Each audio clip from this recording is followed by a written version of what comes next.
The Bible is a living word that reads us as we read it.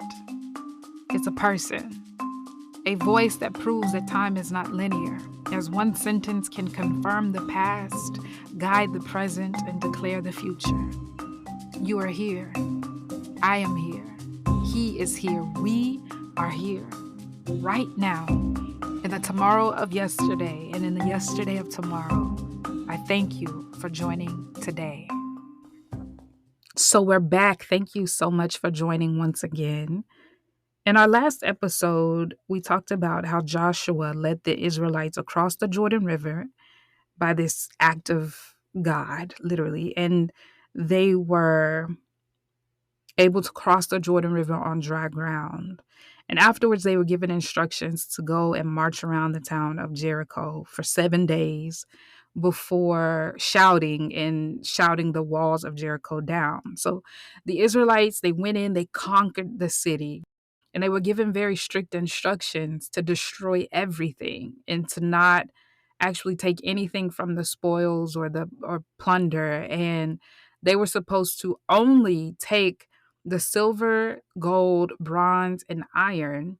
And when they took it, they were to set it apart, dedicated to the Lord for his treasury, not for their own personal increase.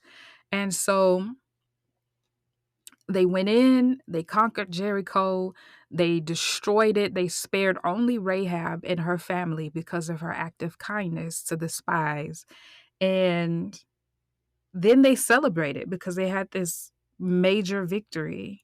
And there was still a lot of territory west of the Jordan that the Lord promised to give his chosen people.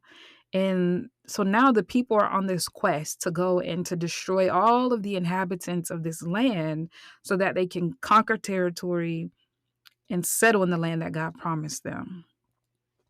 So here, Joshua decided to send some more scouts to go in and to check out this town called Ai.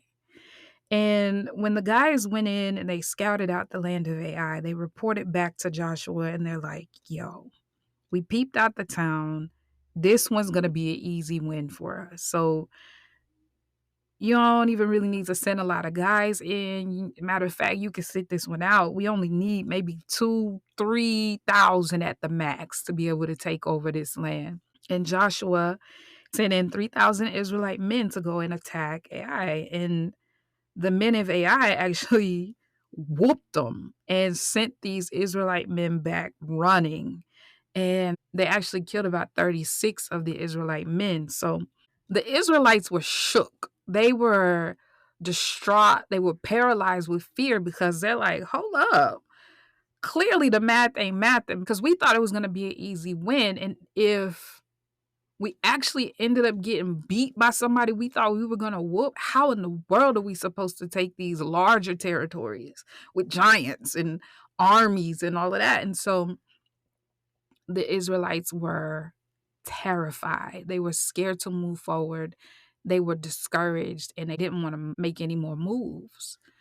So Joshua and some of the elders actually fell on their faces, and Joshua cried out to God and he's like, Lord, why? Like, why bring us all the way across the Jordan River to die? And Joshua went on to say to the Lord, like, when all of the people hear about the fact that we got whooped by the men of Ai, they're going to laugh at us. They're going to surround us. They're going to wipe us out. And that's going to be real bad for your reputation, Lord. So after hearing them out for a little while, the Lord actually told Joshua, he's like, listen, get up because I hear your prayers and all of this, but you need to understand that not all of the players are playing by the rules. And y'all think this is a game, but this is not a game. And Josh was like, what?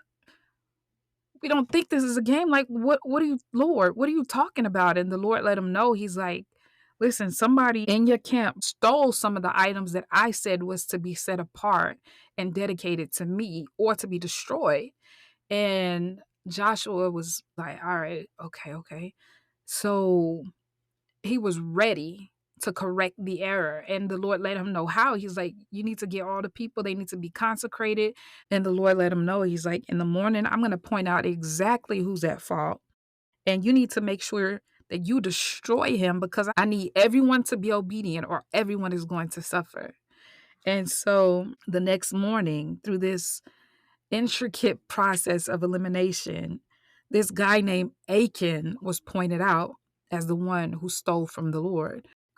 So when Joshua found out that it was Achan, he approached him and he's like, listen, man, we already know it was you. So fess up. What happened? What did you do? And Achan let him know, he's like, listen, I know what we were told, and I didn't even think anybody was gonna notice. But what happened was, man, we were in Jericho, and while everybody was, walking around, burning the city down, destroying everything, I saw this robe, man, and these threads were nice. I couldn't resist, so I snatched it, and I ain't think anybody was gonna notice, but while I was at it, I grabbed 200 pieces of silver, and there was this bar of gold that I really wanted, so I grabbed it too. I brought it back. I dug a hole in the ground underneath my tent, and I hid it. So that's what I did. Joshua sent some of his men to confirm the story, and the men ran to Achan's tent. They dug this hole in the ground. They found everything just as Achan reported that it would be, and they presented it before Joshua.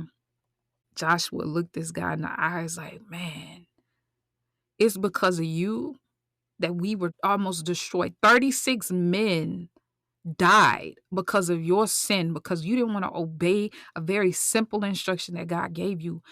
All of us suffered because of your greed, man.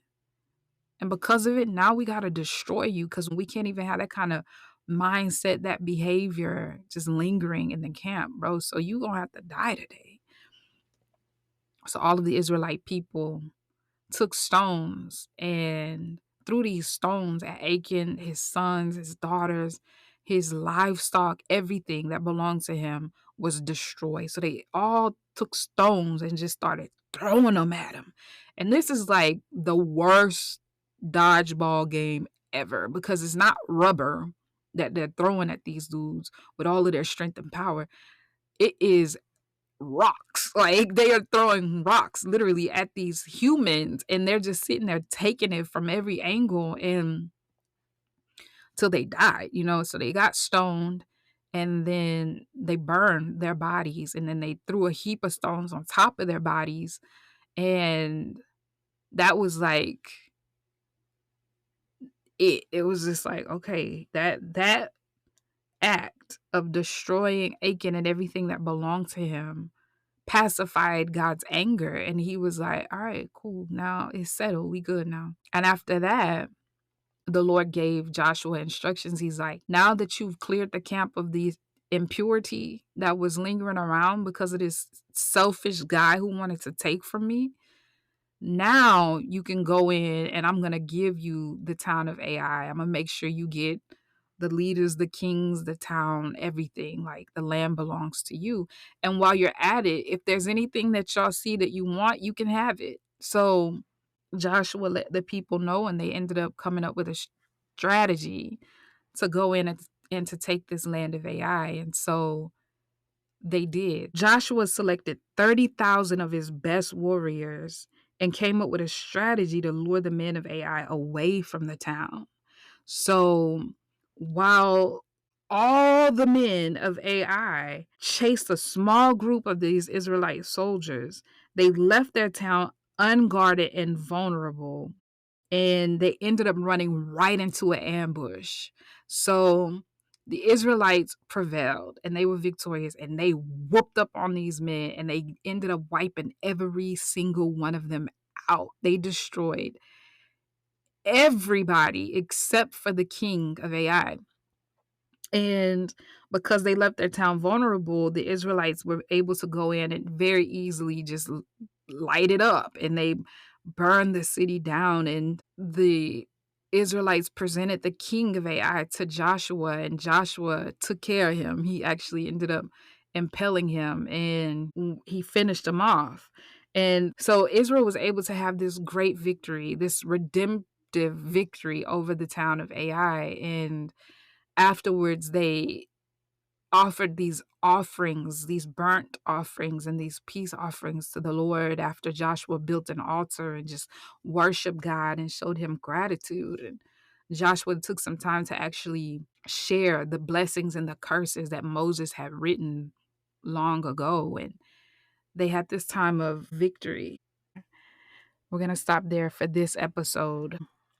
This story is an incredible story with a lot of lessons that can be drawn from it, but mainly the lesson of knowing that my own selfishness can negatively impact those who are around me in a major way.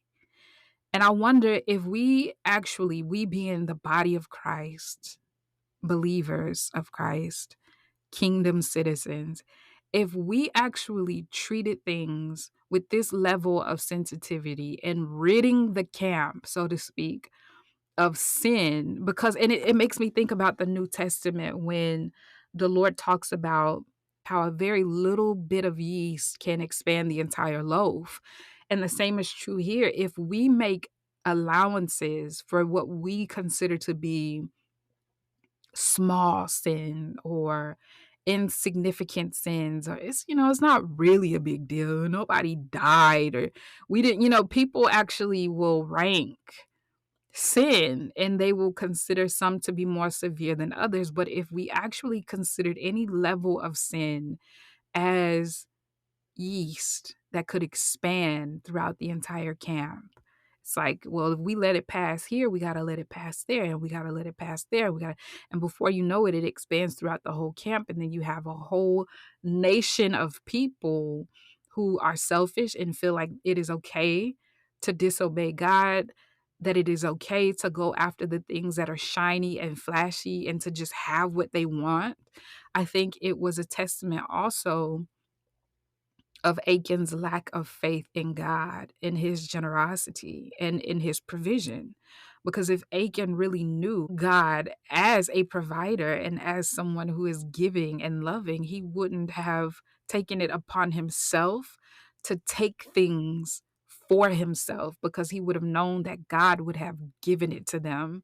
And we see that just verses later, because God told him, he's like, listen, whatever you want, you can have.